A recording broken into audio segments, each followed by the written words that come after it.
प्रदोष के समय पर, उससे पहले लक्ष्मी और दरिद्रता फिर भ्रमण पर निकलती है।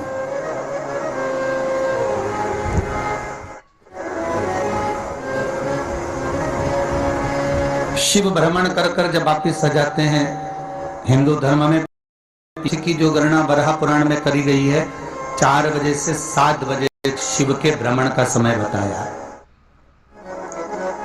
शाम को। तो 7 बजे से लेकर फिर रात्रि 9 बजे तक लक्ष्मी और दरिद्रता फिर भ्रमण पर जाती है। इनका एक समय निश्चित है महाराज, भ्रमण कर कर आ जाना। अब इस बीच में जब लक्ष्मी और दरिद्रता दोनों निकल कर जा रही हैं, तो दोनों एक कर जाती हैं कि आज हमको कहां प्रवेश करना है।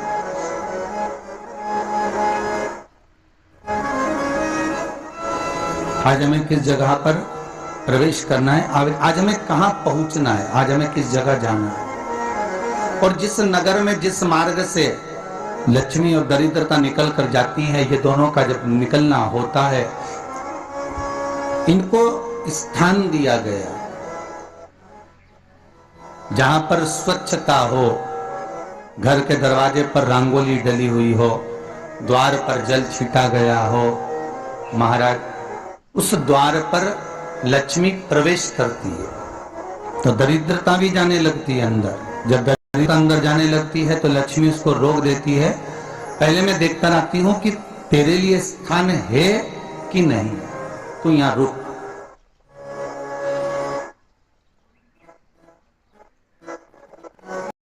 कुछ देर तक दरिद्रता बाहर खड़ी रहती है और लक्ष्मी जी की बड़ी बहन जब दरिद्रता बार बार अंदर जाने का प्रयास करती है तो लक्ष्मी जी कहती है, जीजी तू इतनी बड़ी होकर तुझे मालूम है, तू तेरा सम्मान होना चाहिए, आदर होना चाहिए, और तू अंदर चली जाए और कोई तेरा सम्मान ना करे तो कितना बुरा लगेगा, इसलिए तू बाहर खड़ी है, मैं अभी आई। अंदर जाती है और जब लक्ष्मी जी भ्रमण कर लेती हैं, अंदर प्रवेश कर कर आती हैं, और प्रवेश कर कर आती हैं तो दरिद्रता पूछती है चले अंदर। तो लक्ष्मी जी कहती हैं, तुझे मालूम नहीं है क्या जीजी कि जिस घर में मैं प्रवेश कर जाती हूँ उस घर में फिर दरिद्रता नहीं जा सकती, क्योंकि ये तेरा वचन था, ये तेरा वचन था।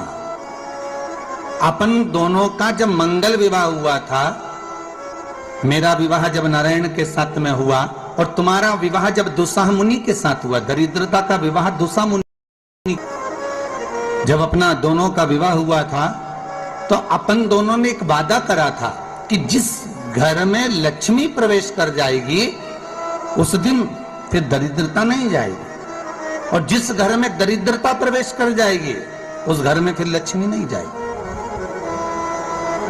और जब मैं अंदर देख कर आ गई हूं तो तू अंदर नहीं जा सकती, अर्थात लक्ष्मी के चरण जिस घर में पड़ गए उस घर में फिर दरिद्रता प्रवेश नहीं कर रही। चलते चलते फिर दरिद्रता ने देखा और लक्ष्मी जी इसको लेकर गई, और लक्ष्मी जी ने देखा कि इसके दरवाजे पर जल नहीं छीटा गया, इसके दरवाजे पर ना रंगोली डली है, इसका द्वार साफ नहीं हुआ है, इसके द्वार पर दीप नहीं है, इसके द्वार पर कलश नहीं है, इसके दरवाजे पर ढेर सारा कचरा पड़ा हुआ है, कोई स्वान कोई कुत्ता गंदगी भी कर कर चला गया है, कहीं बिल्ली ने गंदगी कर रखी है, कहीं जीवों ने कुछ गंदा गिरा रखा है। तो फिर लक्ष्मी जी कहती है, जी जी अब मैं होकर आ गई थी ना, अब तू जा, तू होकर आ। और दरिद्रता प्रवेश करती है तो अंदर जाकर क्या देखती है दरिद्रता कि इतनी सवेरे से मैं घूमने इनके दरवाजे पर आई और ये तो सब चादर तान के चकाचक गुर्राटा भर भर कर सो रहे हैं। तो दरिद्रता कह देती है, तुम्हारा भाग्य ही बेकार है, तुम्हें क्या करूं, तुम ऐसे ही सोते रहो। और दरिद्रता गुस्से में बाहर निकल कर आती है, लक्ष्मी से कहती है, लक्ष्मी तू इसके घर में जाना ही मत। तो दरिद्रता को कहती है, नहीं मानूंगी क्या मैं? लक्ष्मी जी बोली, मैं तेरी बात नहीं मानूंगी, बिल्कुल नहीं जाऊंगी इसके घर में, तू चिंता मत कर, चल आगे चल। फिर आगे बढ़े। ये लक्ष्मी और दरिद्रता का प्रवेश है। आपके घर का द्वार आपके घर का दरवाजा, फिर निवेदन करूंगा एक बहुत सुंदर बात, हमें महाराष्ट्र से सीखना चाहिए, हमें साउथ से सीखना चाहिए, दक्षिण से। जिस समय पर भक्ति देवी यमुना जी के घाट पर रो रही थी अपने पुत्र ज्ञान और वैराग्य को गोदी में लेकर, समय देवऋषि नारद ने प्रश्न किया था कि तुम कहां पर पोषित हुई हो, तुम्हें ऊर्जा कहां से प्राप्त हुई? तो कहा मैं गुजरात से तो चली हूं। और वहां से चलती चलती भक्ति देवी कहती है मैं बहुत दुखी होकर, बूढ़ी होकर, द्रवित होकर, बड़ी दुख में वहां से चलते चलते जब मैं महाराष्ट्र में पहुंची तो मैंने वहां जाकर देखा कि वहां पर लोग हर पल हर घड़ी ब्रह्म मुहूर्त में उठकर स्मरण करते हैं, नाम जाप करते हैं और दरवाजे पर जल छीट कर रंगोली डालते हैं। तो कह रही है कि वहां पर मैं थोड़ी अवस्थावान होने लगी, वहां मुझे अच्छा लगने। फिर जब मैं और आगे पढ़ी, दक्ष से उठकर मंगलाचरण, मंगला स्तोत्र और वेदों की ध्वनि होने लगी, वहां पर मैं और आनंदित हो गई। हमें कुछ चीजें महाराष्ट्र से सीखना चाहिए कि वहां रहने वाले जो भगत हैं, वारकरी संप्रदाय के जो भक्त होते हैं, वैष्णव जो धर्म के भक्त होते हैं, उनका नियम है सवेरे के समय घर में पानी है कि नहीं है, पर जब भी वो घर का दरवाजे के बाहर थोड़ा ना थोड़ा पानी तो छींट ही देते हैं। और छींटने के बाद फिर वहां पर अपने यहाँ तो दिवाली पे रंगोली बनती है जी, और वहां पर रोज की रंगोली बन जाती है कि कभी हो सकता है परमात्मा राह भूल कर हमारे घर में प्रवेश कर जाए, इसलिए वहां प्रतिदिन की रंगोली, प्रतिदिन।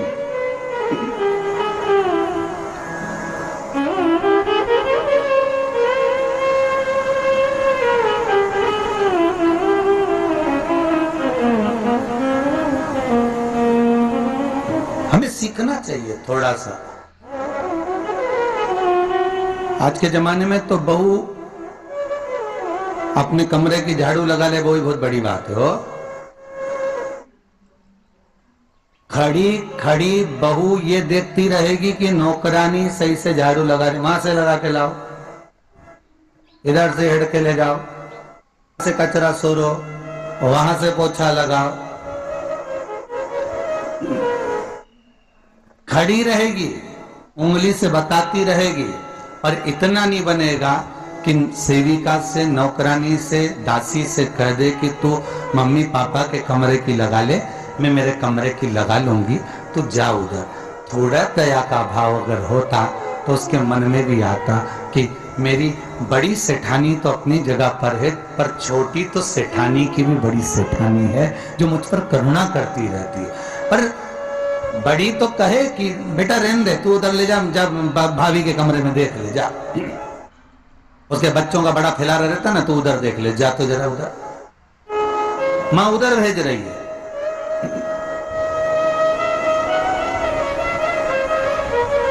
थोड़ा सेवा का भाव हमारे भीतर।